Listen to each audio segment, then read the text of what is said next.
ہر قسم کے روحانی جسمانی مسائل اور وظائف کے لیے پیر اقبال قریشی چینل کو سبسکرائب کریں۔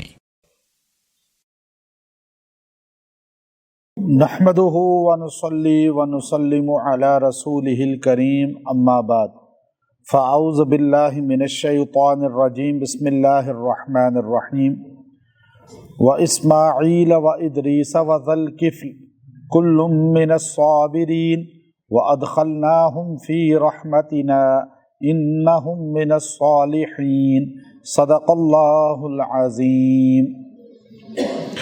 اگر کوئی بندہ وعدہ خلافی کر دے اور وعدے کو پورا نہ کرے اور نقصان دے تو اس کے لیے یہ آیت کریمہ بہت ہی تیر بہدف ہے۔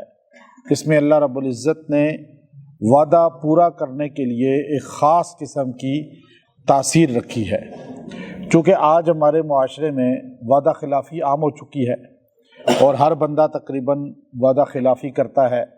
آپ کسی کے ساتھ بھی کوئی معاملات کرتے ہیں، لین دین کرتے ہیں تو اسٹامپ کر کے بھی وعدہ پورا نہیں ہوتا، اور اگر آپ اس کے ساتھ چیک بھی دے دیں اس کا ہی وعدہ پورا نہیں ہوتا۔ پھر زبان کوئی بندہ کر دیتا ہے جی میں آپ کو یہ چیز دوں گا یا آپ سے لوں گا، اس کے لیے بھی بندہ سوچتا ہے کہ یہ وعدہ پورا کرے گا یا نہیں کرے گا، اور اکثر وعدے پورے نہیں ہوتے۔ شادیوں میں شادیاں ٹوٹ جاتی ہیں، انسان زبان کچھ کرتے ہیں اور بعد میں کچھ جا کے باتیں نکلتی ہیں اور گھر تباہ ہو جاتے ہیں۔ وعدہ خلافی جو ہے یہ اللہ رب العزت کو بہت زیادہ ناپسند ہے۔ آپ صلی اللہ علیہ وسلم نے خود ارشاد فرمایا کہ جس انسان کے اندر عہد نہیں پورا کرنا، وعدہ پورا کرنا نہیں ہے، لا ایمان لمن لا عہد لہ، اس بندے کا ایمان ہے ہی نہیں۔ یعنی ایک بندہ نمازی بھی ہو، دیندار بھی ہو، لیکن وہ وعدہ پورا نہ کرے تو نبی کریم صلی اللہ علیہ وسلم کی حدیث کے مطابق وعدہ پورا نہ کرنے والا مومن نہیں، اس کا ایمان ہی نہیں کامل ابھی تک۔ آپ صلی اللہ علیہ وسلم نے حدیث بخاری کے اندر باقاعدہ فرمایا کہ آیت ثلاثت، آیت المنافق ثلاثت، تین نشانیاں ہیں منافق کی۔ ان میں ایک فرمایا کہ جب بات کرے گا تو جھوٹ بولے گا، وعدہ کرے گا تو خلاف ورزی کرے گا، اور یہ جو ہے امانت اس کے سپرد کی جائے گی تو خیانت کرے گا۔ تو وعدہ خلافی اب یہ اللہ کے ہاں ناپسندیدہ عمل، اور آج ہمارا پورا کا پورا معاشرہ جو ہے، خاص طور پہ ہم اپنے ملک کے اندر دیکھیں تو ہماری تباہی کا ایک بڑا سبب جو ہے وعدہ خلافی ہے۔ ہم کہتے ہیں کوئی زبان ہے نا، قرآن تو نہیں ہے، بس منہ سے لفظ کہا تھا آپ کو نہیں پورا ہوا، تو یہ لفظ منہ سے کہنا کیا ہے؟ وعدہ ہے۔ یہ کوئی ایگریمنٹ کر کے اسٹامپ کر کے آپ کہیں جی اس پہ اسٹیمپ لگے، پھر اسٹامپ بھی اب ہے کوئی 50 روپے کا، کوئی 100 روپے کا، کوئی 200 روپے کا، کوئی 500 روپے کا، کوئی 1200 روپے کا، تو پھر کہتے ہیں جی 1200 والا اسٹامپ جو ہے نا یہ اصل ہے، یہ اصل ہے، یہ آپ کو وعدہ پورا کرنا ہوگا۔ کیا وہ 200 والا اسٹامپ وعدہ نہیں ہے؟ یا خالی زبان سے کہہ دیا وعدہ نہیں ہے؟ جس نے نہیں پورا کرنا تو 1200 والے اسٹامپ سے بھی نہیں کرے گا، اور جس نے پورا کرنا ہے اللہ کے رسول صلی اللہ علیہ وسلم کی بات سمجھ کے تو وہ اپنی بات منہ سے نکلے گی، کہے گا جی میں نے وعدہ کر لیا۔ اب یہاں اللہ نے جو آیت میں بیان کیا 3 نبیوں کا نام لیا ہے۔ اب 3 نبیوں کا نام جوڑا، اور کیسے؟ وَإِدْرِيسَ، اور پہلے وَإِسْمَاعِيلَ، اسماعیل علیہ السلام کا، وَإِدْرِيسَ، اور ادریس علیہ السلام، وَذَلْكِفْلِ، اور ذَلْكِفْلِ پیغمبر، كُلٌّ مِّنَ الصَّابِرِينَ، اور یہ سارے پیغمبر صابرین کی جماعت ہے، یعنی صبر کرنے والے۔ اب صبر کیا ہے؟ جب آپ وعدہ کرتے ہیں تو آپ پورا کرنے کے لیے آپ کو مشقت اٹھانی پڑتی ہے، تو لازمی بات ہے صبر آتا ہے نا۔ پھر آپ کہتے ہیں جی میرا دل تو نہیں چاہ رہا کہ میں وعدہ پورا کروں اور یہ پیسے دوں یا یہ چیز دوں یا یہ معاملات پورے کروں، اس کے لیے آپ کو اپنے نفس پہ پیر رکھنا پڑتا ہے صبر کے ساتھ۔ پھر آپ لوگوں کو ادائیگیاں کرتے ہیں، اب لوگوں سے پیسہ لیا ہے، وعدہ کیا ہے کہ میں آپ کو 15 تاریخ کو پیسے دے دوں گا، اب آپ نیت ہی نہیں ہے دینے کی۔ اب 15 تاریخ آئی ہے تو پیسے جیب میں رکھے ہوئے ہیں، اکاؤنٹ میں بینک میں پڑے ہوئے ہیں، لیکن آپ ٹال مٹول کر رہے ہیں۔ جب آپ دے دیں گے تو یہ صبر ہوگا آپ کا، کہ آپ نے اپنے صبر کر کے اس کو کہا جی زبان پوری کر دو۔ پلاٹ دینا ہے، مکان دینا ہے اور لین دین کوئی بھی ہے۔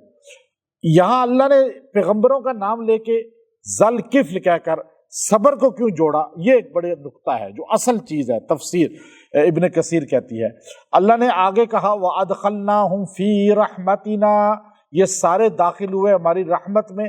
ان میں اسماعیل علیہ السلام کے وعدے کے بھی بہت سے واقعات ہیں، ادریس علیہ السلام کے بھی آپ اکثر واقعات نام سنتے ہیں، لیکن ذل کفل پیغمبر، ذل کفل دو کفل والا، کفل وعدے کو کہتے ہیں، دو وعدے پورے کرنے والا۔ اب یہ پیغمبر کا نام پڑ گیا۔ اب بعض نے کہا یہ پیغمبر تھے، بعض نے کہا نہیں، پیغمبر کے خادم خاص تھے، متعین کردہ تھے، جانشین تھے، جیسے ابو بکر صدیق رضی اللہ تعالیٰ عنہ جانشین پیغمبر ہیں، جانشین رسول ہیں۔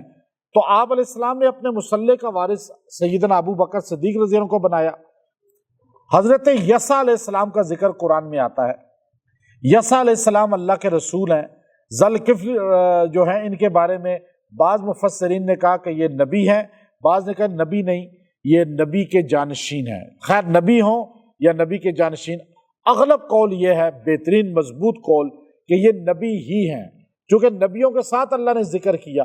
بعض نے کہا نہیں، نبی کی جانشینی کا حق ادا کیا تو اللہ نے نبیوں کے ساتھ ان کا ذکر کر دیا، یہ اعزاز ملا۔ اب ان کے سب سے بڑا اعزاز ملنے کی سبب کیا ہے کہ ان کا نام نبیوں کے ساتھ قرآن میں آ گیا کہ ذل کفل، یہ وہ ہے کہ یسع علیہ السلام اپنی قوم کے نبی تھے، اور آپ کے پاس قوم یوں جمع ہوتی تھی تو آپ ان کے فیصلے کرتے تھے، انہیں اسلام بتاتے تھے اور ان کے درمیان جھگڑے ختم کرتے تھے، اور ان کے پنچایت کے فیصلے یعنی عدالتی فیصلے یسع پیغمبر کرتے تھے۔ تو یسع پیغمبر بینائی کمزور ہو گئی، بڑھاپے میں آ گئے، تو آپ نے کہا کہ اب میرا کون جانشین بنے گا جو بیٹھ کر لوگوں کو فیصلے کرے اور انصاف کرے اور اللہ کو بھی راضی کرے اور میری تعلیمات کو بھی اپنائے۔ تو لیکن شرطیں ہیں میری تین۔ پہلی شرط یہ ہے کہ وہ بندہ ہمیشہ دن کو روزہ رکھنے والا ہو، اور دوسری شرط یہ ہے کہ وہ بندہ رات کو اٹھ کر ہر وقت عبادت کرنے والا ہو، اور تیسرا وہ لوگوں سے گالیاں، جھگڑنا، غصہ کرنا یہ عادت اس میں نہ ہو، اخلاق اس کا اچھا ہو، چونکہ وہی بندہ پبلک جو ہے اس میں کے عہدوں میں آ سکتا ہے جو ایک چیز تو ہو نا، اس میں اخلاق اچھا ہو۔ اخلاق ہی اچھا نہ ہو تو وہ اگر کسی چیئرمین ادارے کا بنا دیا جائے، تھانے میں SHO بنا دیا جائے یا عدالت میں جج بنا دیا جائے، تو مجھے بتائیں وہ کیسے لوگوں سے ڈیلنگ کرے گا؟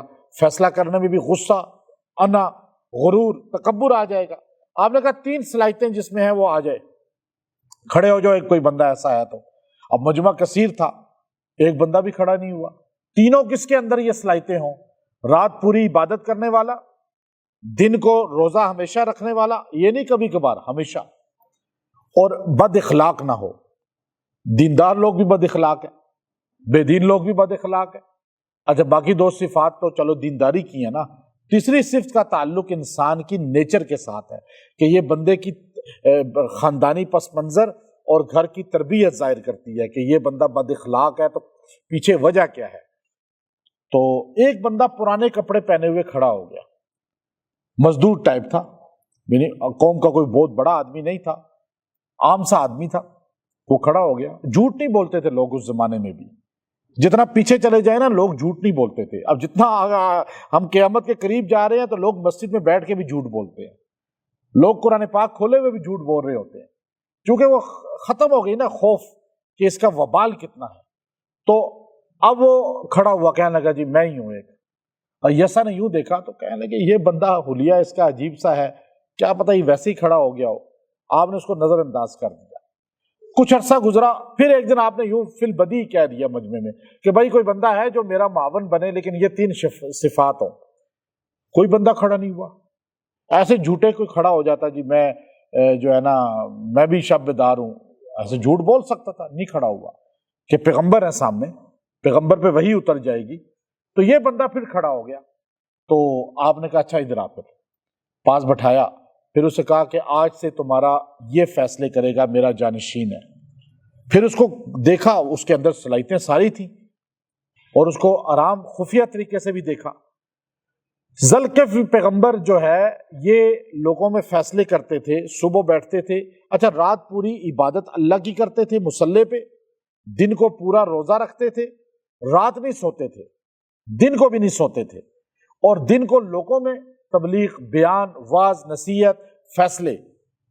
ظہر کے نماز کے بعد تھوڑی دیر قیلولہ کرتے تھے، 24 گھنٹوں میں وہ سوتے تھے چند گھنٹے، 2 یا 4 گھنٹے، 3 گھنٹے سو جاتے تھے۔ اس کے بعد پھر آپ اٹھتے تھے، پھر افطاری، اور پھر لوگوں میں اسی طرح، یہ پوری زندگی کا معمول۔ تو شیطان نے اپنے چیلوں سے کہا کہ یہ بندے کو قابو کرنا ہے اور اس کو اس رستے سے ہٹانا ہے کہ نبی نے اس پہ اعتماد کیا ہے، ہم نے اس بندے کو خراب کرنا ہے تاکہ نبی کا اعتماد غلط ہو جائے۔ نبی کے اعتماد پر وہی شک کرتا ہے جو شیطان ہوتا ہے۔ نبی اعتماد کرے ابو بکر پہ تو ہم اعتماد کریں گے نا، نبی جس پہ اعتماد کرے، وہ شیطان نے نہیں کیا۔ شیطان نے کہا نہیں، اس کے اعتماد کو خراب کرو۔ تو چیلے کہنے لگے ہم نے بڑی زور آزمائی کی، یہ ہم سے قابو نہیں آیا۔ کہنے لگا میں خود کرتا ہوں۔ ایک دن بوڑھے آدمی کی شکل میں، ضعیف آدمی کی شکل میں وہ گیا، جا کر یہ قیلولے کے لیے لیٹنے لگے تو اسے ٹھک ٹھک کی، تو آپ نے دروازہ کھولا، کیا بات ہے؟ کہنے لگا بوڑھا ہوں، بڑے دور سے آیا ہوں۔ کہا اندر آ جاؤ، بتاؤ کیا بات ہے؟ کہا جی میرے لوگوں نے لین دین ہے، وہ دے نہیں رہے۔ یوں قصہ سناتے سناتے اس نے قیلولے کا پورا ٹائم اسی میں گزار دیا۔ اب وہ آپ نیند میں تھے لیکن آپ نے بات سنی، کہا چلو میں باہر آ کے بیٹھتا ہوں، تم آ جانا، پھر میں فیصلہ کروں گا۔ تو وہ بابا اٹھ کے گیا تو آپ کے قیلولے کا ٹائم ہی ختم ہو گیا، اور آپ نیند میں اٹھ کے چلے گئے لوگوں کے اندر، جا کے لوگوں میں بیٹھے تو وہ بابا نظر ہی نہیں آیا، بابا غائب۔ آپ دیکھتے رہے کہ وہ ایک بابا سا تھا، کہا جی کوئی پتہ نہیں بابا ایسا۔ اگلے دن آپ پھر قیلولے کے لیے جب جانے لگے تو پھر لیٹنے لگے، ٹک ٹک ہوئی، آپ نے جا کے دروازہ کھولا تو وہ بابا کھڑا، اوہو کل میرے بندے وہاں آ گئے تھے، میں ان سے ڈر گیا اس لیے میں آپ کی مجلس میں نہیں آیا۔ تو پھر بیٹھ کے اس نے قصہ شروع کیا، پھر قیلولے کا ٹائم ضائع کر دیا، پورے 2-2.5 گھنٹے۔ تو آپ نے کہا بابا باہر بیٹھو جا کر، تو میں وہاں تم سے آ کے ابھی فیصلہ کرتا ہوں، ان سے ڈرو نہیں، میں ہوں نا فیصلہ کرنے کے لیے۔ بابا اٹھ کے باہر گیا، یہ تیار ہو کے باہر گئے، آگے وہ ہے ہی نہیں۔ آپ کی نیند 2 دن کی ختم، 2 دن سو نہیں سکے۔ تیسرے دن آپ پھر لیٹنے کے لیے، تو آپ نے پہلے کہہ دیا بھائی کوئی اندر نہ آئے، باہر سے آنے نہیں دینا۔ باہر بندے کھڑے تھے، بابا آیا، انہوں نے واپس کر دیا۔ بابا شیطان تھا تو وہ اوپر سے، ابن کثیر اپنی تفسیر میں لکھتے ہیں کہ وہ اندر سے، جن تو کسی بھی جگہ سے آ جاتے ہیں، وہ کھڑکی سے اندر آیا اور آ کے آپ کے دروازے کو ٹک ٹک کرنے لگا، وہاں بابا بن گیا۔ آپ نے دروازہ کھولا، وہ کھڑا تھا، تو آپ کو ایک دم سمجھ آ گئی کہ یہ وہ دروازہ چھوڑ کے جو اوپر سے آیا ہے تو یہ بوڑھا نہیں ہے، بندہ نہیں ہے۔ آپ نے کہا کل کیوں نہیں آئے؟ اس نے کہا بس مسئلہ ہو گیا تھا۔ آپ نے کہا نہیں، تو ہے ہی نہیں بندہ، تو مجھے خراب کرنے کے لیے آیا، تو شیطان لگتا ہے۔ تو وہ آگے سے ہنس کے کہنے لگا ہوں میں شیطان ہی، لیکن آپ کو بڑا غصہ دلایا، لیکن آپ کو غصہ نہیں آیا۔ آپ اپنی عوام پر، اپنی جو ہے رعایا پر یا اپنے امتیوں پر آپ نے غصہ نہیں کیا، میں فیل ہو گیا۔ آپ نے کہا تو فیل نہیں ہو گیا، تو مجھے اب غرور میں پھر لا رہا ہے کہ میں کہہ دوں میں واقعی بہت کامیاب ہو گیا۔ تو بابا وہاں سے چلا گیا۔ آپ نے جو یسع علیہ السلام سے وعدہ کیا تھا نا کہ میں رات پوری عبادت نہیں چھوڑوں گا، آپ کی جانشینی کے بعد بھی دن کی عبادت روزے کی نہیں چھوڑوں گا، اور لوگوں کو گالیاں، برا کہنا، غصہ کرنا، بد اخلاقی کرنا یہ نہیں کروں گا۔ آپ اس وعدے پر موت تک قائم رہے۔ اس لیے نام ان کا کچھ بھی ہے، لیکن قرآن نے ان کو ذوالکفل کہا، 2 وعدے پورے کرنے والا، وعدہ پورا کرنے والا، اس لیے کفل وعدے کو کہتے ہیں۔ اب مسند احمد میں کفل نام کا ایک اور بندہ ہے، اس کا واقعہ الگ ہے، لیکن ابن کثیر نے کہا کہ وہ کفل ہم نے اس کا واقعہ سیہ ستہ میں نہیں پڑھا کہ سیہ ستہ کتب میں آیا ہو، یہی ذوالکفل ہیں جن کا قصہ سیہ ستہ میں آیا۔ اللہ نے کہا وَأَدْخَلْنَاهُمْ فِي رَحْمَتِنَا، ان کو ہم نے داخل کیا اپنی رحمت میں، إِنَّهُمْ مِنَ الصَّالِحِينَ، یہ سارے صلحاء تھے، اللہ کے نیک لوگ تھے۔ اب آپ کا کوئی وعدہ پورا نہیں کرتا، وعدہ خلافی کرتا ہے، تو آپ اس کے لیے یہ آیت کریمہ ہے، آیت نمبر 85 ہے، 85 نمبر آیت ہے، وَإِسْمَاعِيلَ وَإِدْرِيسَ وَذَا الْكِفْلِ كُلٌّ مِّنَ الصَّابِرِينَ، یہ آیت پوری آپ اس کو 70 بار پڑھ کے دعا کریں اور 21 دن تک دعا کرتے رہیں۔ انشاءاللہ اللہ تعالیٰ آپ کا جو وعدہ پورا نہیں کر رہا، آپ کو لٹکا رہا ہے، اللہ اسے وعدہ پورا کرنے کی طرف متوجہ کرے گا اور وہ وعدہ پورا کرے گا۔ اب گھر میں دیکھتے ہیں کہ بیوی خامد بیوی کو یا اور معاملات میں کہ وعدہ پورا نہیں کر رہے، بات کی تھی پوری نہیں کر رہے، تو اس کو یہی 70 بار 7 دن تک کھانے پینے پہ کھلائیں پلائیں اور دعا کریں، انشاءاللہ اس کے دل میں اللہ ڈالے گا کہ وہ وعدہ پورا کرے۔ اور جو بندہ اس کو کسی کے ساتھ ایگریمنٹ کرے تو اس سے پہلے 11 بار اس کو پڑھ لے، دعا کر لے، وہ ایگریمنٹ میں یہ زبان کرنے میں وعدہ خلافی نہیں کرے گا، چانس یہ زیادہ بن جاتا ہے۔ کیوں؟ باقی جو شیطان بن جائے تو اس کا پھر کوئی علاج نہیں ہے، لیکن پھر اس کی پکڑ بھی اسی طرح آئے گی۔ اللہ تعالیٰ اس کی برکت سے وعدہ خلافوں کو پکڑے گا بھی اور آپ کو وعدہ خلافی کے نقصان سے بچائے گا بھی۔ اور وآخر دعوانا ان الحمد للہ رب العالمین۔